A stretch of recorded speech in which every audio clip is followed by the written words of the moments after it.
coming. You'll be briefed this afternoon by board member Todd Inman, I-N-M-A-N, along with investigator in charge Bryce Banning, B-R-I-C-E-B-A-N-N-I-N-G. Thank you.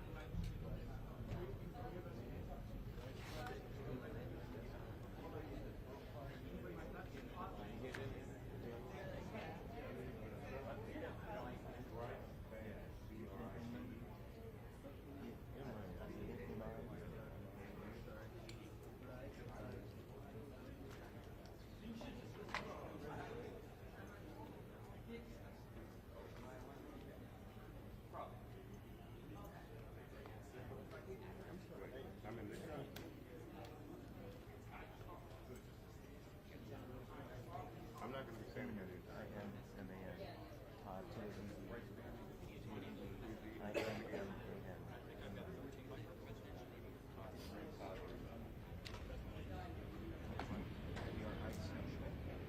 It's already working. B-A-N-N-I-N-G.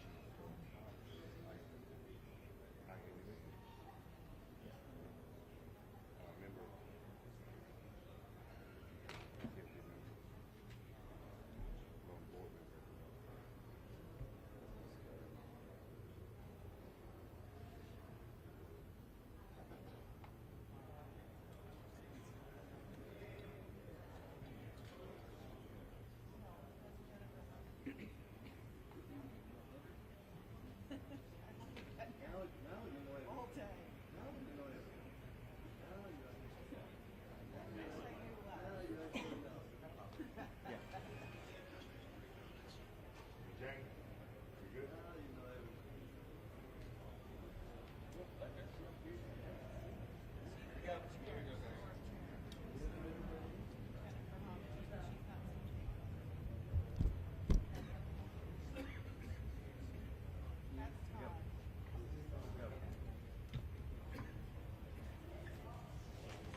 Hello, I'm Todd Inman. I'm the board member on scene, and we'll be briefing tonight where we're at in the investigation in regard to the CRJ accident with the Sikorsky helicopter. Let me just start with, as usual, our hearts go out to all the families of the victims. In fact, I just spent the last several hours with them before we came here, and I apologize that we had to move this back. But they are one of our primary concerns, along with making sure we get factual information out. They are having it's a hard time for them, obviously. And we want to do everything we can to make sure they get the most accurate information and factual. And has always been at the core of the NTSB mission. Our job is to come out with the probable cause, but then more importantly, make recommendations so that this type of tragedy never occurs again. So today, I know yesterday you saw the chairman, myself, and all the board members here. I just want to let you know they are still actively involved with this. We're just trying to make sure we're dividing our conquering. The chairman and I have had multiple conversations today. She's helped out a lot in making sure we're getting the investigative needs we have. She's at the command post right now working with some of our people. I'd like to start by just thanking the first responders. When this first happened, a unified command was set up, and we had a lot of important people that came and worked with us. In Virginia, the Fairfax County Fire and Rescue, Fairfax County Fire and Rescue Department, Arlington County Fire and Rescue, Arlington County Emergency Management, Arlington Police, Alexandria City Fire, Alexandria Police, Virginia State Police, the NCR Incident Management Team, the Virginia Department of Emergency Management, the Virginia Department of Transportation, the Virginia Senator Warner's office, MWA's Fire and Rescue Team, MWA Police. A special shout out to every one of them. MWA has been amazing in helping and working with us, and we're truly appreciative. Along with DC Fire and Rescue, just extraordinary, taking the lead. Prince William Fire and Rescue. In Maryland, the Montgomery Fire and Rescue, Prince George's Fire and Rescue, Charles County Fire and Rescue, Baltimore Fire, Baltimore Police, Anne Arundel Fire Department, Maryland State Police, Maryland Natural Resource Police, MPD, DCFD, from the federal side, the U.S. Coast Guard, U.S. Army, U.S. Air Force, FBI, Secret Service, Customs and Border Patrol, Park Police, DOD, Naval District Washington, American Medical Response, and yes, the U.S. Department of Labor. All of those have been amazing partners and are one of the reasons why that this investigation continues to progress the way we want it to. As I said, we did family briefings last night, and today there are over 100 family members that are now in the area receiving briefings, and as part of a legislative requirement, receiving family assistance. They have been briefed by the medical examiner, the fire chief, NTSB chairman, and myself, along with the family assistant unit from PSA Airlines.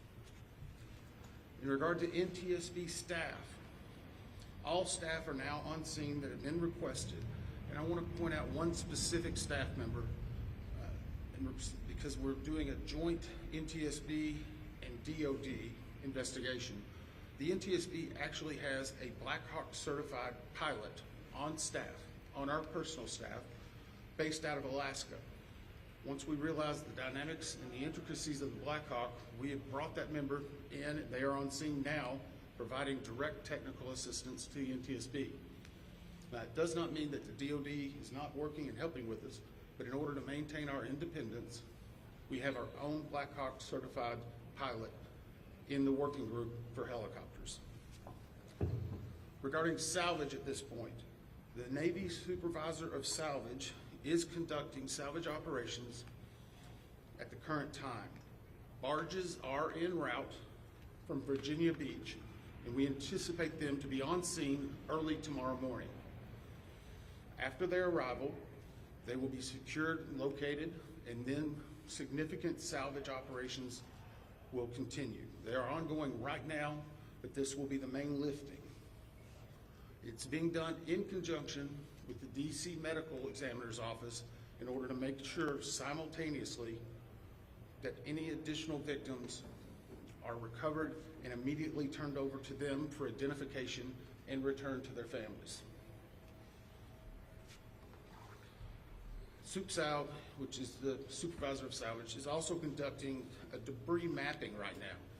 This will help in our post-accident analysis of how the machine actually reacted to the incident. It'll also help us with understanding some of the airworthiness and crashworthiness and human factors. We have right now two distinct debris fields. One that houses the Sikorsky, which is in comparison to the CRJ, a little bit smaller. The CRJ is in another distinct area, and we consider a little bit larger. The good news is, based upon the initial mapping, while there are some small aspects of that debris field, there are large chunks that will be easily recoverable, and it will aid in the investigation when we bring it into the secured facility that will be located here on MY. That will help us in the close proximity to be able to review and evaluate. Yesterday, we outlined for you a number of groups that have been stood up. A few of them in particular I want to call out, although every one of them have been working very hard. For your edification, the ATC group, Air Traffic Control, has been conducting interviews today.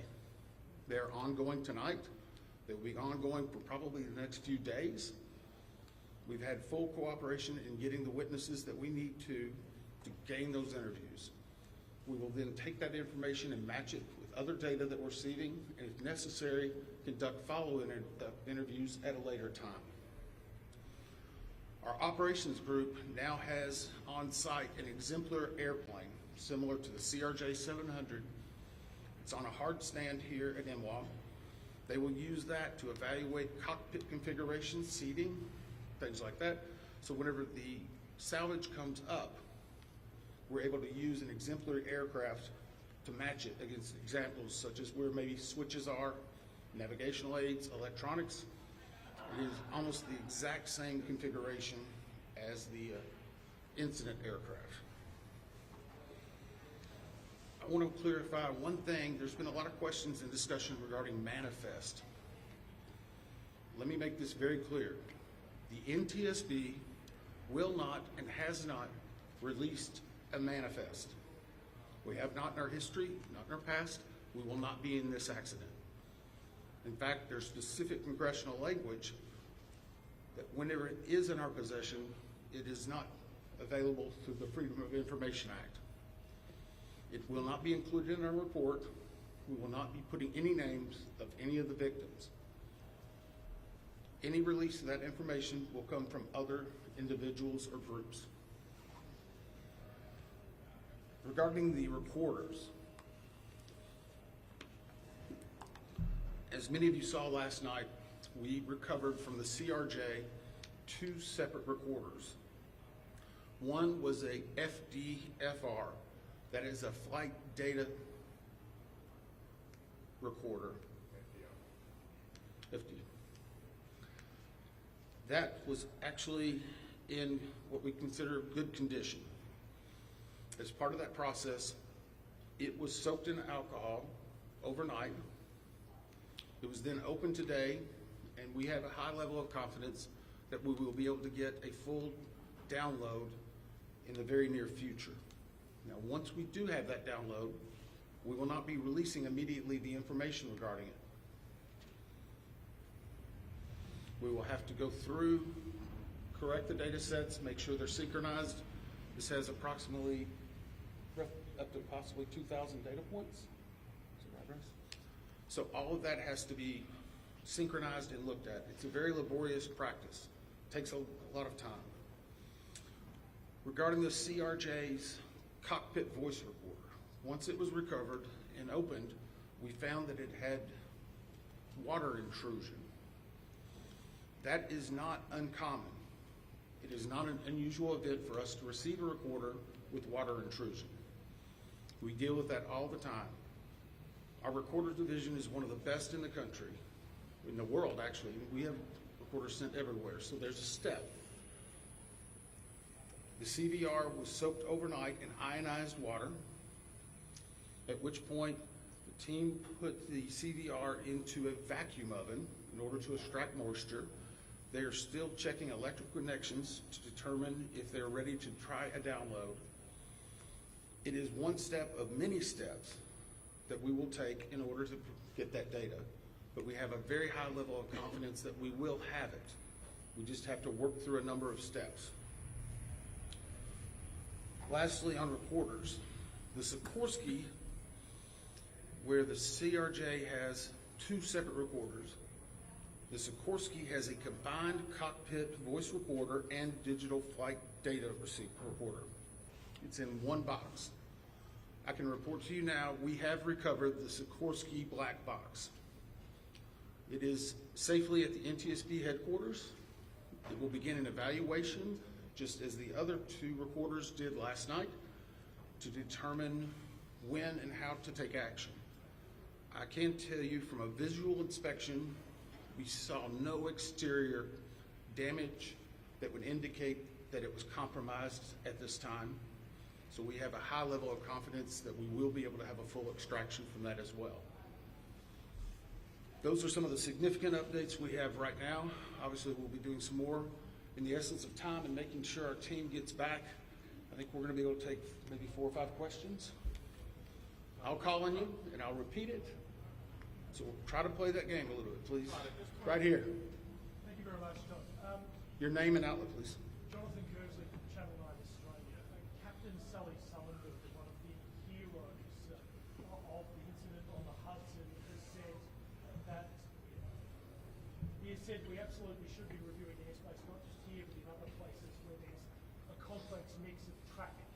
Is he right? Is there time for a permanent shift in DC and across the country to keep airspace safe and separated between military and civilian aircraft? So the question for those watching, is it this time now for us to possibly deconflict or change some of the airspace where military aircraft operate with commercial aircraft? I can't give you a definitive answer on that. What I can say is in this incident, it should not have happened. We have in aviation what's called a Swiss cheese approach, wherein if something fails, a backup should catch it. Multiple layers of redundancy. It's been a very long time since we've had a major aviation incident in the United States, and that's the reason why it's one of the safest forms of transportation in the country. But the only way they do that is by investigating what happens now and then making recommendations in the future. Again, the NTSB has done 100,000 aviation investigations. We've issued 15,000 recommendations. Over 84% have been accepted. Once this investigative report comes out, we will be advocating probably for years for changes that need to be made, but we'll not speculate on what needs to be done until we have the facts. Todd, is there anything obvious? Hey, I'll call on people. Sorry. Member Dave Jefferson from Reuters. Can you talk about how long you think it will take to recover the debris, how long you plan to be on site, and have you got any early data yet off the ATC tapes? I think that was 3 or 4 together. How long the debris will take, how long we'll be on site, and have we gotten any information off of the air traffic control tapes. The debris, we are hopeful once the mapping is done, that it will be done in what I will call quick order. I can make no guarantees of that because first and foremost, we need to make every effort and to make sure we're recovering every one of the people that perished in this accident. We'll have some cranes that'll be coming up, and once that happens, you'll see a lot more activity, and we'll be moving that in, but I don't want to give you a definitive time. I would say it will start in earnest probably on Sunday, and it will go through next week, and some of that's contingent upon weather and other things. Regarding the ATC tapes, we've received a lot of different information on ATC, and so I'm going to I'm just going to preempt it. Off-the-shelf software programs are not always as accurate as the data we specifically get from ADSB, from the black boxes. All of that are factors that come into our investigation. So we will not speculate about ATC tapes that you may have heard and seen online or snippets. We are getting the full cooperation that we need to be able to make an accurate assessment and to make sure what we are saying is factual and that it will help and aid in the entire investigation. Todd, Steve Cooper from Channel 7 in Boston. Is there anything glaring from the videos that we've all seen that would tell you that the pilot in the Black Hawk helicopter made a mistake? The question is, based on the videos, have we drawn any conclusions? We have not. We know that there was a significant incident in which the 2 aircraft collided, a pretty significant fireball. If you will recall, even after the first day, we only had maybe 1 or 2 grainy images that were coming out. We're seeing more and more at this time. So we're still collecting data, but we are not going to opine until we see a lot of other things in there. A couple more? 2 more? Yes, sir. Keep on team with CNN. How critical is it to interview the controller in the tower pad? And how concerning is it to you, the reports that that controller is working 2 positions at the same time? So the question was, how critical are the air traffic control interviews and basically staffing? So air traffic control interviews are critical. That's the reason why there's a process in place. That began immediately after the accident. It was preservation of that evidence. It was immediately taking down notes, getting logs, all that information. We will go back and look at any air traffic controller that was involved in this.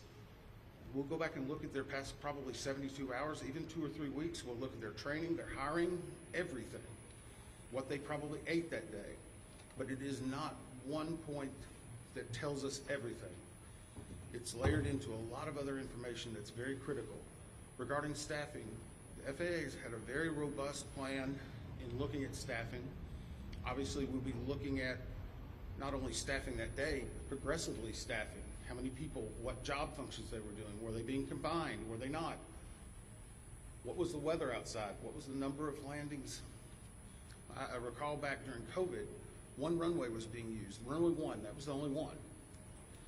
33, as traffic came back, started being opened up. So we would look at changes in traffic patterns, construction at the airport, all of that. It all paints a very big picture. Can I just follow up on that? Who are you? Sorry. Oh, sorry. Leah with AP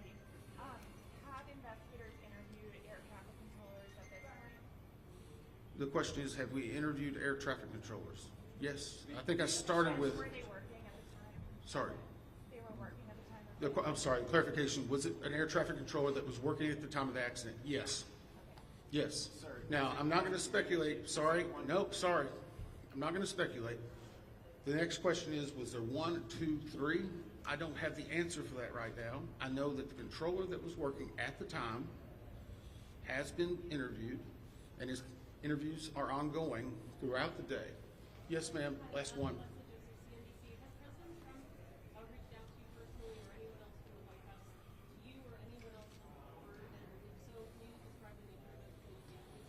The question is anyone from the White House reached out to me or other board members? I won't speak for other board members. I know that the chair did a briefing yesterday. It was publicly discussed and gave some information. I have not received any contact. I'm going to go back to something we talked about earlier. The NTSB is an independent, bipartisan board. 58 years as the gold standard. Our job is to find the facts. But more importantly, our job is to make sure this tragedy doesn't happen again, regardless of what anyone may be saying. Our investigators never want to see this happen again, and I never want to have to go back and brief another set of family like that. Thank you. Todd, about this fact, President Trump was wondering why the helicopter